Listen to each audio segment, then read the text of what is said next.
बता दिए हैं।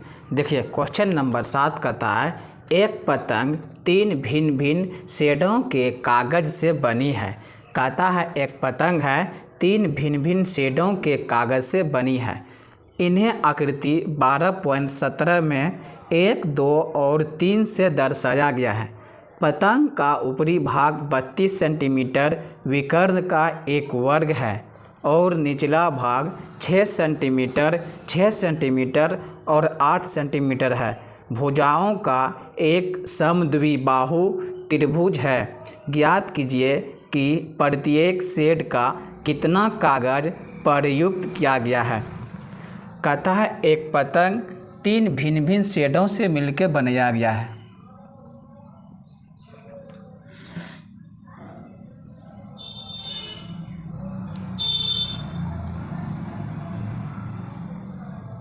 क्या ये पहला शेडो है, ये क्या शेडो है, ये पहला शेडो है, ये कंसर्ट शेडो है, ये सेकंड शेडो है और ये थर्ड शेडो है। समझ गए ना। एक पतंग जो बनाया गया है 3 शेडो से मिलकर बनाया गया है। पहला ऊपर वाला, इतना तो ऊपर वाला पहला शेडो से मिलकर बनाया है और ये वाला सेकंड शेडो है और ये वाला थर्ड शेडो है।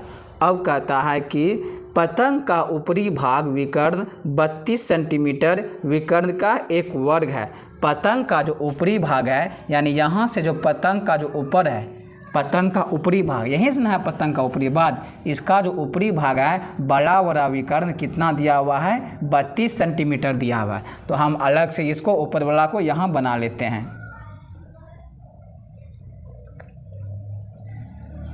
ये वाला जो विकर्ण कहता है 32 सेंटीमीटर का है। कितना सेंटीमीटर का है? 32 सेंटीमीटर विकर्ण का एक वर्ग है। वर्ग में आप सब जानते हैं वर्ग का जो होता है चारों भुजा बराबर होता है। वर्ग का जो विकर्ण होता है दोनों विकर्ण क्या होता है? बराबर होता है। और वर्ग का विकर्ण एक दूसरे विकर्ण को समद्विभाजित करता है। यानी पहला एक विकर्ण दूसरे विकर्ण को समद्विभाजित करता है, यानी 2 बराबर भागों में बांटता है। यदि पहला विकर्ण 32 सेंटीमीटर है तो इस सेकेंड वाला विकर्ण कितना होगा? 32 सेंटीमीटर। काहे कि वर्ग का दोनों विकर्ण बराबर होता है। और विकर्ण करता है क्या है? समद्विभाजक करता है, समद्विभाजित करता है। यदि ये वाला विकर्ण 32 सेंटीमीटर है तो ये वाला 16 हो जाएगा और ये क्या होगा? 16 हो जाएगा। और यदि ये भी 32 है तो ये भी 16 होगा और ये भी 16 होगा। विकर्ण को 2 बराबर भागों में बांट देता है, वही इसका कहने का मतलब है। आगे कहता है यदि और निचला भाग 6, 6 और 8 सेंटीमीटर भुजाओं का एक समद्विबाहु त्रिभुज है। और यहाँ कहता है शेडो जो 3 है यहाँ 6, 6 दिया हुआ है और ये कितना है? 8 सेंटीमीटर दिया हुआ है। एक समद्विबाहु त्रिभुज है। तो ज्ञात कीजिए कि प्रत्येक शेड का कितना कागज प्रयुक्त हुआ है। यानी पहला शेडो ये हुआ, सेकंड शेडो ये हुआ और थर्ड शेडो ये हुआ। तो यानी प्रत्येक शेडो में कितना कागज का प्रयोग हुआ है। हम क्या करेंगे? कागज का क्षेत्रफल निकाल देंगे तो मेरा शेडो का कागज का प्रयोग आ जाएगा। यहाँ देखिए पहला वाला त्रिभुज में सब कुछ दिया हुआ है, इसको अलग से बना लीजिए। ये देखिए 8 है, ये 6 है, ये 6 है। देखिए तो इस त्रिभुज में इसका क्षेत्रफल ज्ञात करने के लिए हम इसमें लगा देंगे हेरोन का सूत्र। लगा देंगे हेरोन का सूत्र। लेकिन S बराबर क्या हो जाएगा? 6 प्लस 8/2 कितना हो गया? 12, 8, 20/2 हो गया। यानी मेरा S कितना आ गया? 10 आ गया। शेडो थर्ड का क्षेत्रफल, शेडो थर्ड का क्षेत्रफल बराबर हेरोन सूत्र से, हेरोन सूत्र से एस कितना आ गया है? 10, 10 - 6, 10 - 6, 10 - 8, 10 × 6, 4, 10, 6, 4, 10, 8, 2, 10। देखिए तो यहाँ 2 ठो 4 में 1 ठो 4 क्या करेंगे? यहाँ पर तोड़ दीजिए। पहले क्या करेंगे? तोड़ दीजिए 10 को। 2 × 5 हो गया, 2 ठो 4 है। देखिए 2 ठो 4 में 1 ठो 4 क्या होगा? बाहर आ जाएगा। यहाँ देखिए 2 ठो 2 है ना, 2 ठो 2 में 1 ठो 2 और बाहर आ जाएगा, अंदर में क्या बच गया 5, 4 दूनी 8 रूट 5। और रूट 5 का क्या करेंगे हम, वर्गमूल याद करेंगे। क्या करेंगे 5 का वर्गमूल, कितना से खाएगा 2 से खिला दीजिए, 4 1, 2 ठो 2 में 1 ठो 2 यहाँ लिए 0 लिख दिए। अब देखिए कितना बार में खाएगा, 2 बार में खिला दीजिए, 42 दूना 84, 6 16 बच गया, 2 2 4, 2 2 4, 2 ठो 2 में 1 ठो 2 यहाँ लिख दीजिए। अब 2 ठो 0 उतार दीजिए।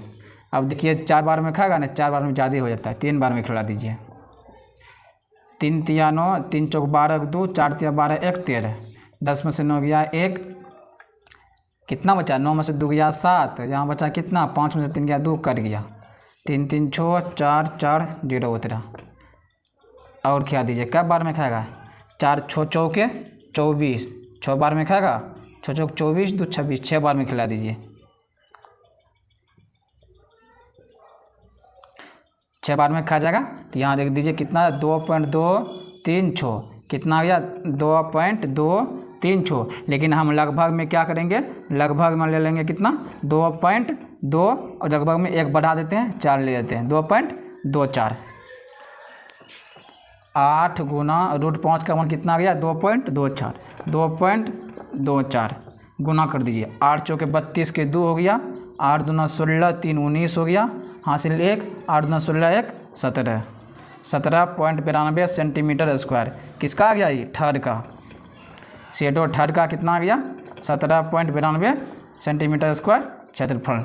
अब निकालेंगे किसका, थर्ड का निकल गया, थर्ड का कितना आ गया 17.92 सेंटीमीटर स्क्वायर। अब किसका निकालेंगे, फर्स्ट और सेकेंड का। कौन शेडो, ये वाला फर्स्ट शेडो है और ये वाला कौन शेडो है, सेकेंड शेडो ये वाला है।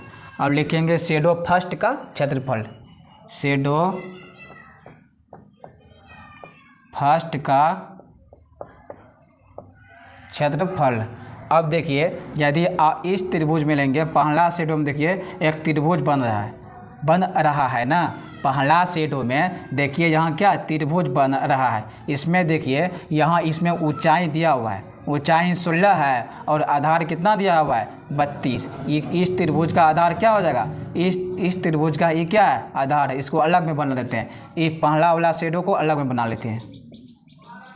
और बना ली, इसमें देखिए ऊंचाई कितना दिया हुआ है 16, ऊंचाई कितना दिया हुआ है 16 दिया हुआ है। और देखिए आधार कितना दिया हुआ है 32 है ना, आधार 32 दिया हुआ है। तो त्रिभुज का क्षेत्रफल क्या होता है, तो इसमें देखिए एस लगाने की हमको कोई ज़रूरत ना है, यहाँ हम त्रिभुज का क्षेत्रफल लगा देंगे 1/2 आधार गुना ऊंचाई। कहा है कि इस त्रिभुज में देखिए ऊंचाई दिया हुआ है, तो शेडो फर्स्ट का क्षेत्रफल क्या हो जाएगा 1/2 गुना आधार गुना ऊंचाई। तो 1/2 आधार कितना है 32 है, 32 गुना ऊंचाई कितना है 16, काट दीजिए 16 दूना 32, 16 ना 256 सेंटीमीटर स्क्वायर है किसका, फर्स्ट का। फर्स्ट का क्षेत्रफल कितना आ गया 256 सेंटीमीटर स्क्वायर है। अब देखिए ये कौन शेडो है, ये थर्ड शेडो है, थर्ड सेकेंड शेडो कहाँ से है, ये वाला है सेकेंड शेडो है ना, ये वाला सेकेंड शेडो है। और सेकेंड शेडो का भी नीचे हम फिगर बना लीजिए, यह ऊंचाई है, यह 16 है और इसका आधार भी कितना है, इसका आधार 32 है, इसका भी आधार कितना हो जाएगा 32। यहाँ भी दिखे लग जाएगा 1/2 गुना आधार गुना ऊंचाई। शेडो थर्ड का क्षेत्रफल क्या हो जाएगा 1/2 गुना आधार गुना ऊंचाई। 1/2 गुना आधार कितना है 32 है, 32 हो गया। ये कौन वाला है, ये थर्ड वाला है, इस थर्ड वाला नहीं सेकेंड वाला शेडो है। कौन वाला शेडो है, सेकेंड वाला शेडो। कौन शेडो है, सेकेंड वाला शेडो है। 32 गुना 16, 16 दूना 32, 256 सेंटीमीटर स्क्वायर। ये किसका आ गया, सेकेंड शेडो का। सेकेंड शेडो का भी कितना आ गया 256 सेंटीमीटर स्क्वायर। अब आते हैं क्वेश्चन नंबर 8 पर।